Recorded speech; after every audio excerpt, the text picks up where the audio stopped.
Hello gang, Tattooed Biker here with you, and tonight I've got 3 real Dogman encounter stories from 2 witnesses, all from the same rural county in Pennsylvania.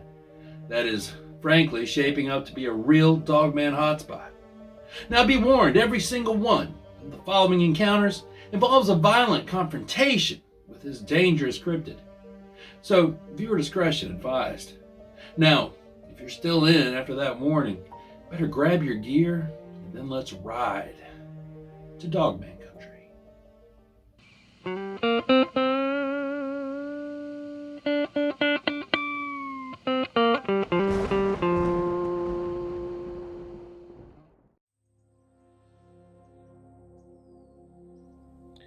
Dear Biker, back in 2002, just 2 weeks before Christmas, I decided to go coyote hunting by myself. I was having trouble sleeping. No one knew that I had left as it was around 11:30 p.m. No cell phone of any kind. It was a bad idea. I started my trek as always, down a well-used trail until I reached a steep section covered with rose bushes. However, I had previously cut a path and it wasn't hard to navigate, even in the snow that had been falling. I continued down the hill until reaching the large ravine that sits not too far behind my house. And then moving to my left, I went about another 100 yards or so to where the terrain planes out and you can cross a shallow stream. I crossed that stream and proceeded to walk up the long, snow-covered hillside trail. Upon reaching the top, I went into action, setting up all of my gear and finding a spot with a good backrest and a nice firing lane. I rested my back against a large pile of crushed slate.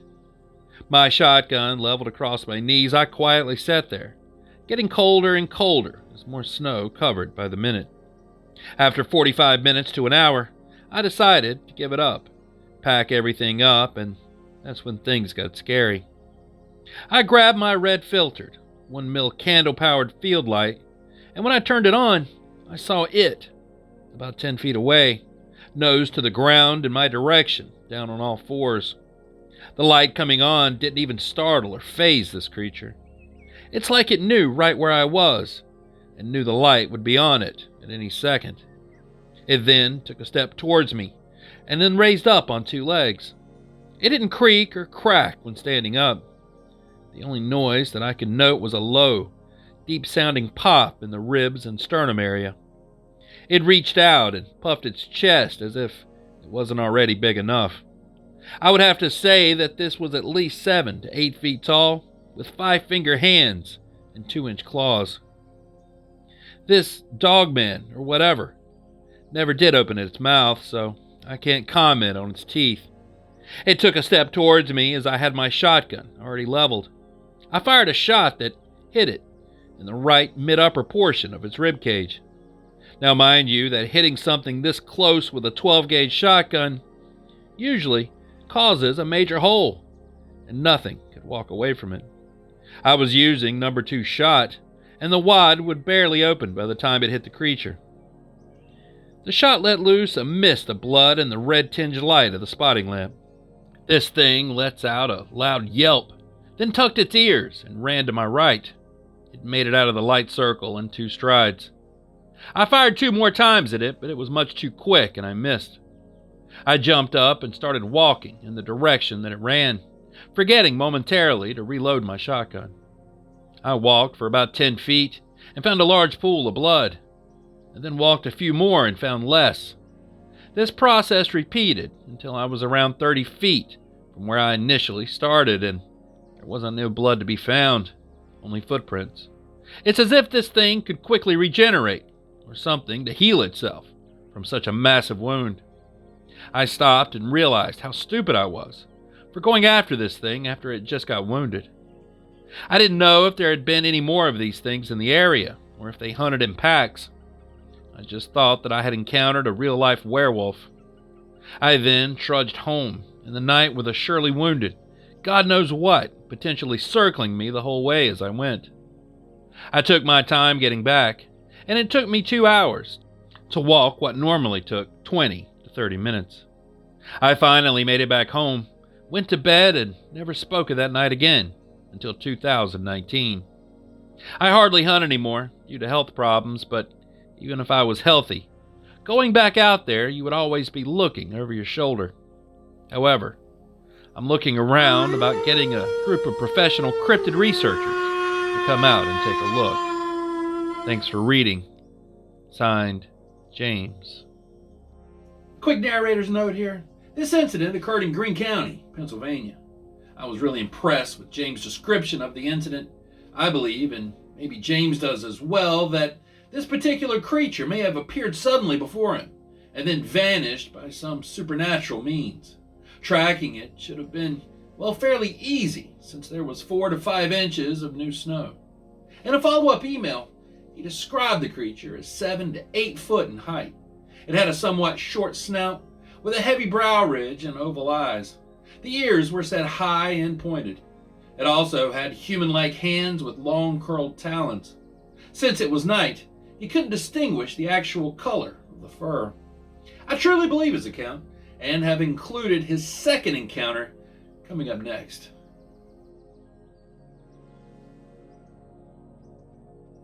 Number 2. Dear Biker, this happened while walking to a friend's house one late afternoon during the summer of 2003, and I was met by a large canine coming out of the woods in front of me, only about 50 feet away. It looked like a combination between a bull mastiff, a Rottweiler, and a Doberman. Only this animal stood between 3 to 4 feet at the shoulder while down on all fours, and it seemed to be at least 3 times the size of a bull mastiff.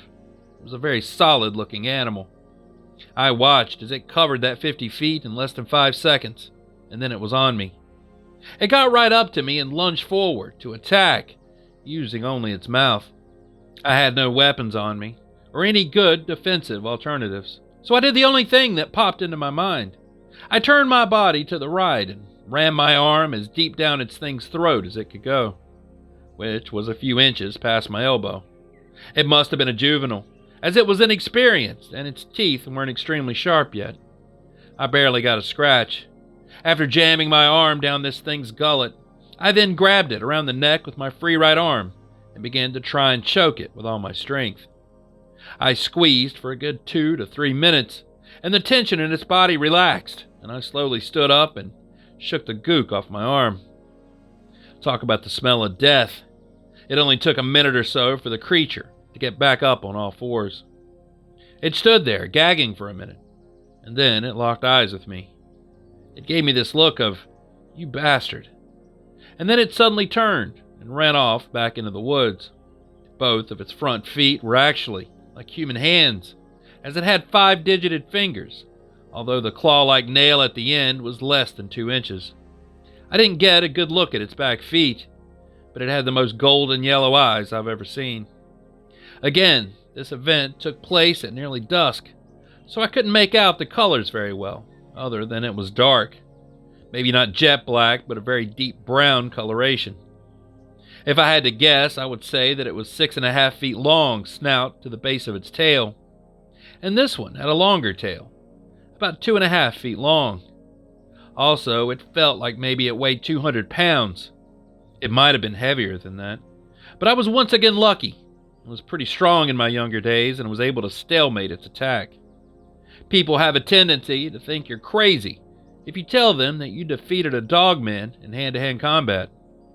It appears that there may be a living, breeding population of them in this spot, and I'm intending to find out soon. Thanks for reading. Signed, James. Number 3.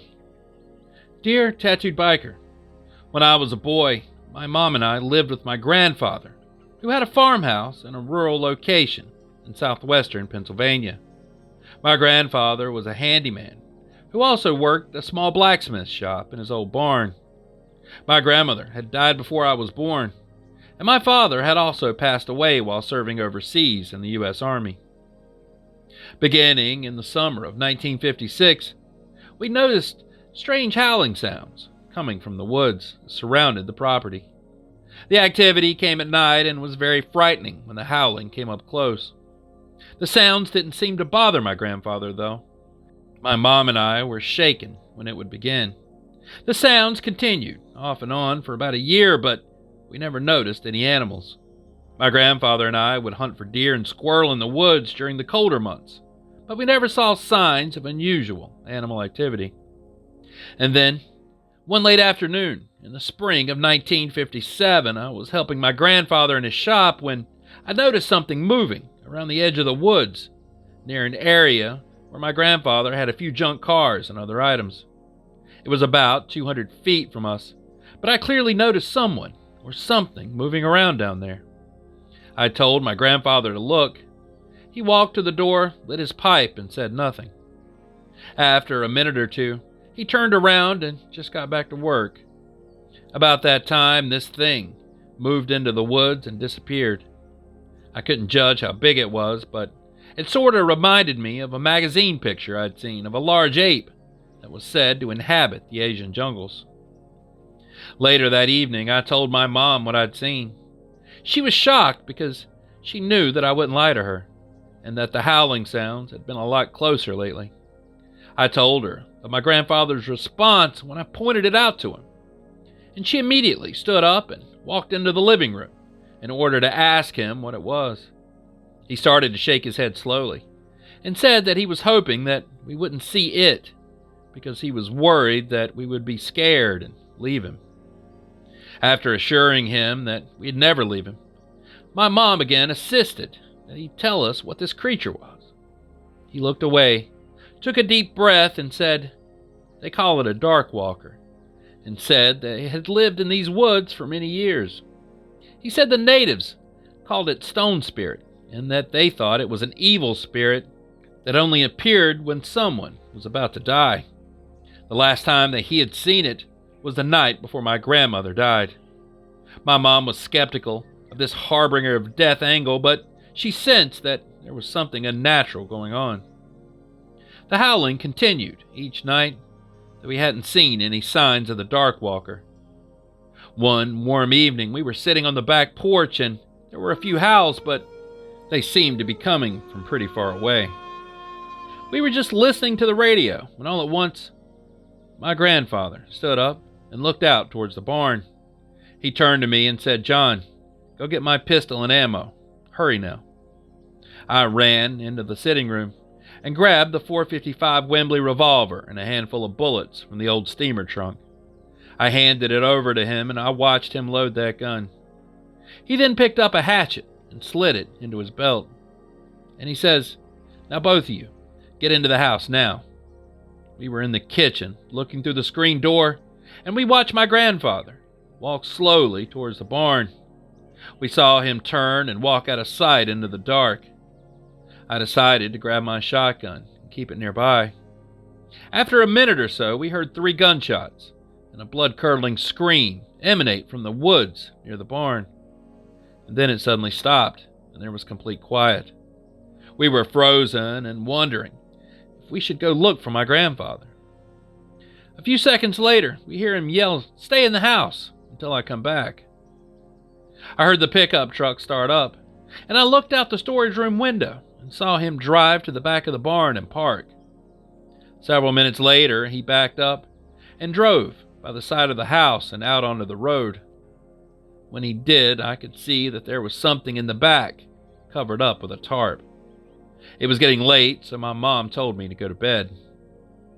The next morning, I came downstairs and sat beside him, and as he sat there reading the newspaper and drinking a cup of coffee. My mother was sitting at the other end of the table, just staring at him. Not long later, she said, "Well, Dad, tell him." My grandfather put the paper down and looked at me. "I killed the dark walker." And that was all he said. My mom told me not to tell anyone, and after that, the matter was closed. We never talked about it again, and my grandfather lived another 15 years, and my mom stayed with him until his dying day. When I grew up, I moved away and raised my own family. I would return home to visit each summer, and in all those times, I never heard another howl. Thanks. Signed, John. In a follow-up email, John revealed that he's now a retired federal employee who lives in northern Nevada. John stated to me that the property was in a rural area of Greene County, Pennsylvania. He didn't want to pinpoint the exact location, but he did say that he wanted to anecdote dedicated to his grandfather, Samuel, who he still considers the most remarkable man that he's ever known. John seemed quite sincere, in my opinion. He decided to come forward with this account after he had a rather strange encounter just a few months ago, which he didn't want to discuss. He also mentioned that he is 78 years old now and a veteran of the Vietnam War. He also stated that he truly felt his grandfather's actions were taken in defense of his family. All right, that's all I've got for you tonight. 3 true Dogman encounter stories, all from Greene County, Pennsylvania. So what do you guys think about these encounters? Is Greene County now the most likely place to encounter one of these creatures? I'm anxious to hear your thoughts and theories down in the comments section below, but please, keep it respectful to the witnesses. And if you have a strange experience or maybe an unexplained encounter that you'd like to share, just send it to the email address in the description and, well, your story may just wind up in a future video. Anyways, thanks for riding with me tonight. And until next time, stay curious, stay vigilant, stay safe, and I'll be seeing you on down the road a ways. Biker.